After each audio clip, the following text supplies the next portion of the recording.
আসসালামু আলাইকুম। এখন আমরা কবিতার কপোতক্ষ নদ এই কবিতাটির প্রথম টাইপ নিয়ে কথা বলবো, অর্থাৎ টাইপ 1 নিয়ে আলোচনা করব। টাইপ 1-এ আছে কবি পরিচিতি। দেখো, যারা গল্প লিখে তাদেরকে লেখক বলা হয়, অর্থাৎ যদি পুরুষ লিখেন তাহলে তাকে লেখক বলা হয়, আর মহিলা যদি লিখে থাকেন তাহলে লেখিকা বলা হয়। আর আজকে যেহেতু আমরা কবিতা নিয়ে আলোচনা করব, কপোতক্ষ নদ, সেক্ষেত্রে তাকে আমরা লেখক না বলে কবি বলেই সম্বোধন করব। এই জন্য এটা হবে টাইপ 1-এ কবি পরিচিতি। আচ্ছা, কবি পরিচিতি কপোতক্ষ নদ, এই লেখক মানে মাইকেল মধুসূদন দত্ত, তিনি আমাদের জন্য অনেক গুরুত্বপূর্ণ। সেখান থেকে কেমন ধরনের প্রশ্ন আমাদের পরীক্ষায় আসতে পারে সেটা আমরা এক নজরে দেখে নিব। তো চলো, আমাদের এখান থেকে যে ধরনের প্রশ্ন আসতে পারে, মাইকেল মধুসূদন দত্ত কত সালে খ্রিস্টান ধর্ম গ্রহণ করেছেন, এটা হচ্ছে আমাদের প্রথম প্রশ্ন।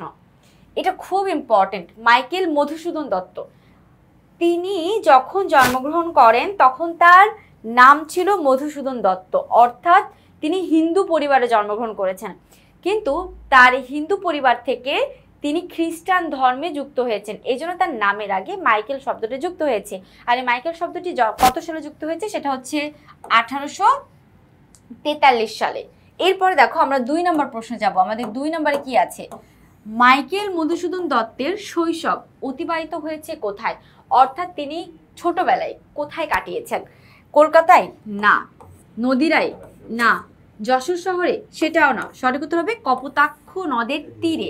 তিনি যশোর শহরে জন্মগ্রহণ করেছেন এবং যশোরের পাশ দিয়ে একটা নদ চলে গেছে, যে নদের নাম হচ্ছে কপোতাক্ষ নদ, এবং তার শৈশব সেখানে অতিবাহিত হয়েছে, অর্থাৎ কপোতাক্ষ নদের পাশেই তিনি থেকেছেন।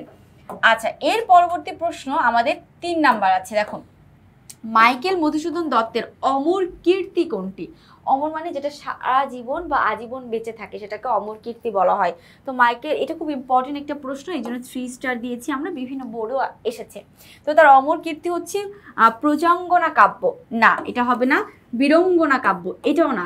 তিলোত্তমাসম্ভব কাব্য, এটাও না। তাহলে সঠিক উত্তর কি? মেঘনাদ বধ কাব্য। 3 নাম্বারটা কারেক্ট আনসার। এবং এটা হচ্ছে একটা মহাকাব্য, এবং এই কাব্যের জন্য মাইকেল মধুসূদন দত্ত অনেক বেশি স্বীকৃতি লাভ করেছেন, পরিচিতি লাভ করেছেন, এবং আজীবন এটা মানুষের মুখে মুখেই থাকবে। ওকে, এরপরে আমরা যাব 4 নম্বর প্রশ্ন। 4-এ কি আছে খেয়াল করব।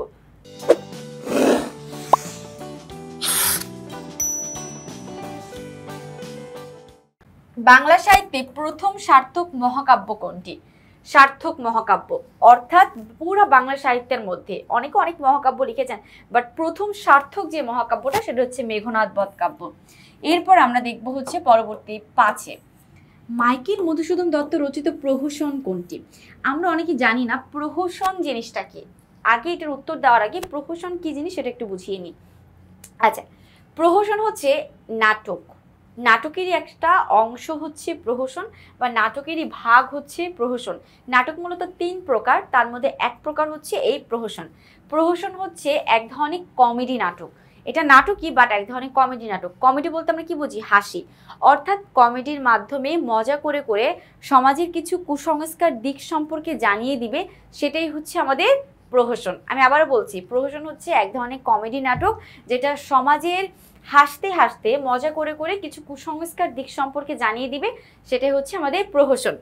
প্রহসন, তার বিখ্যাত 2টি প্রহসন আছে, তার মধ্যে একটা হচ্ছে বুড়ো শালিকের ঘাড়ে র, আর বাকিগুলা তার সবগুলা নাটক। বীরঙ্গনা এটা একটা কাব্য, শর্মিষ্ঠা নাটক, তিলোত্তমাসম্ভব এটা একটা নাটক, ঠিক আছে। এরপরে আমরা দেখব 6 নম্বর প্রশ্নে কি আছে। 6 নম্বরে আছে মাইকেল মধুসূদন দত্ত রচিত কাব্য কোনটি? দেখো, বীরঙ্গনা হচ্ছে তার কাব্য, বাকি পদ্মাবতী নাটক, কৃষ্ণকুমারী নাটক, বুড়ো শালিকের ঘাড়ে র সেটা একটি প্রহসন। মাথায় রাখতে হবে কোনটা কি। আর আমি যেগুলো বেছে বেছে তোমাদেরকে দিয়েছি, দেখবা এখান থেকে পরীক্ষার প্রশ্ন চলে এসেছে, খুব ইম্পর্টেন্ট এগুলা। আচ্ছা, আমরা 7 নম্বর প্রশ্নে যাব। 7 নম্বর কি আছে? 7-এ আছে বাংলা ভাষায় মধুসূদন দত্ত প্রবর্তিত ছন্দ কোনটি? দেখো, কবিতা লিখতে গেলে ছন্দ ব্যবহার করা লাগে, ছন্দ ছাড়া কিন্তু কবিতা হয় না। যখন মাইকেল মধুসূদন দত্ত বাংলা সাহিত্যে কবিতা লেখার আগে যেই কবিতাগুলো সব থেকে বেশি প্রচলিত ছিল বা চলছিল, সেটার মধ্যে স্বরবৃত্ত আছে, গদ্য ছন্দ আছে, মাত্রাবৃত্ত আছে, মানে এই ছন্দগুলো সব থেকে বেশি চলাচল করতো বা বেশি থাকতো। কিন্তু মাইকেল মধুসূদন দত্ত তিনি সর্বপ্রথম অমৃতাকার ছন্দ আবিষ্কার করেছেন এবং খুবই মাত্রাতিরিক্ত বিখ্যাত লাভ করেছে, সেই জন্য আমরা বলবো তার প্রবর্তিত ছন্দ হচ্ছে অমৃতাকার ছন্দ। আচ্ছা, এর পরবর্তী আমরা যাব হচ্ছে আমাদের পরবর্তী 7 নম্বর প্রশ্নের সাথে কি আছে খেয়াল করি। 7 তো আমরা বললাম, 8 নম্বর প্রশ্ন আর কি।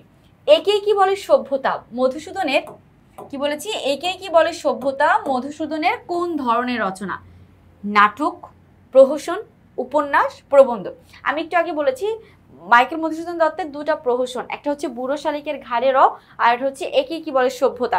দুটি প্রহসন কি কমেডি নাটক, মজা করে করে, যেটা সমাজের কিছু কুসংস্কার দিক সম্পর্কে তোমাদেরকে শিক্ষা দিবে, সেটা হচ্ছে আমাদের প্রহসন। 8-এর উত্তর হচ্ছে 2। এবার যাবো আমরা 9। কখন মধুসূদন দত্তের নামের আগে মাইকেল যুক্ত হয়? সে যখন খ্রিস্টান ধর্ম গ্রহণ করে তখন তো মাইকেল শব্দটা যুক্ত হয়, আগে তো মধুসূদন ছিল। তাহলে আমরা অপশনগুলো দেখি। বিলেতে যাওয়ার পর না, খ্রিস্টান ধর্মে দীক্ষিত হওয়ার পর। আমরা অপশনে উত্তর পেয়ে গেছি, 2 নাম্বারটা কারেক্ট আনসার। ইংরেজিতে কবিতা লেখার পর না, খ্রিস্টান নারীকে বিয়ে করার পর, সেটাও না। তার উত্তর হচ্ছে 9-এর 2। আচ্ছা, এইভাবে সহজভাবে পড়ালেখা করতে চাইলে অবশ্যই আমাদের ইজি সিরিজের যতগুলো বই আছে সবগুলো তুমি সংগ্রহ করতে পারো। আজকে আমাদের কবি পরিচিতি এই পর্যন্তই। আসসালামু আলাইকুম।